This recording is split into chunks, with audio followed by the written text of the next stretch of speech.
Frank Clark was sick. Jennings, concussion, and then Lucas with the knee surgery. Everybody else practiced. It was good to get Jody some work back out there. We're ramping him kind of back up, so he was able to do the front part of practice. As far as the game goes, we'll go quarters for the quarterback. So there are 4 quarterbacks. Each one will get a quarter. And then their group will kind of follow along with that. Try to get the young guys the majority of the reps as we go and make sure they get enough work. All right, with that, time's yours. Coach, Omar Bayless left practice early as well. Do you know what was wrong with him? Yeah, Bayless. Let me tell you, Herbie. Doggone it. Just his lower back tightened up. Yep. All right. So for a guy like Crump, that doesn't get many reps out, what are you expecting to see from him? Yeah, so I want to see execution. I want to see how he controls the huddle and the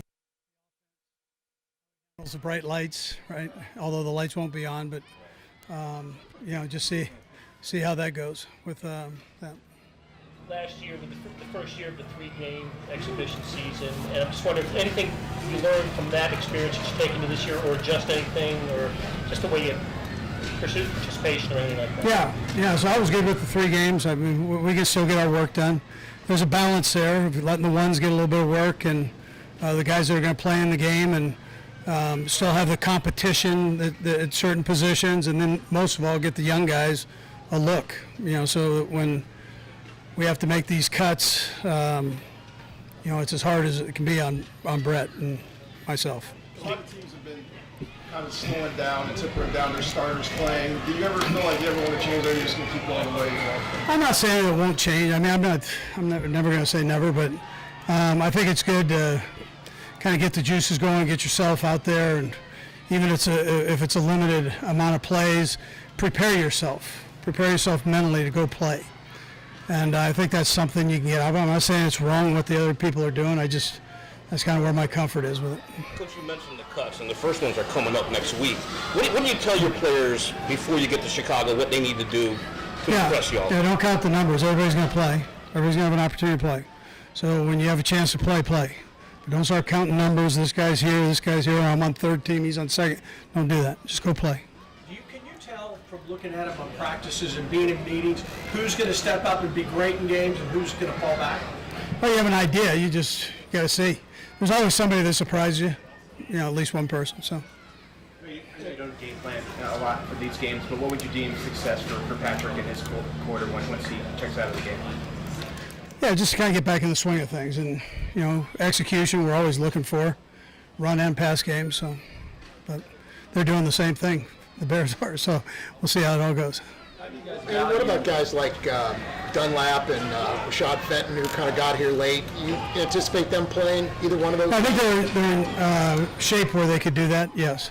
We'll just see how that goes. We haven't put together the rest of that play time with the other guys. I just gave the coaches the part I gave you. A lot of things that go into when you guys make cuts and all that stuff. How much how you value the practice tape that you see in meeting rooms and all that stuff towards, like you said, someone may flash in a game? How do you get that balance on that value? Yeah, listen, I mean, you do. I mean, the way we practice is fast, and we do that for a reason, and so we can evaluate.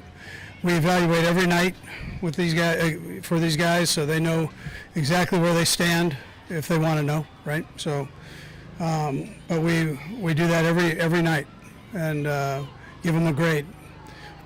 So, sorry, I think this is part of it, though. You mentioned an evaluation, but I know like on Tuesday you're bringing in a guy like Danny Shelton, a former first-round pick. What are you hoping to get out of him with as much left of training camp and even the preseason games? Yeah, I think we'll get a lot. I think he's a big guy. There'll be a lot of them here, right? He's a big kid. He's a gifted athlete. For as big as he is, he's a gifted athlete. He's had some real productive snaps. He was with the Giants last year, had productive snaps there. He and I probably could afford to lose a couple, and I think he'll do that as we go forward. So. Coach, for a guy like Ronald Jones, veteran, that doesn't seem to get much time out here in training camp, what do you expect to see from him?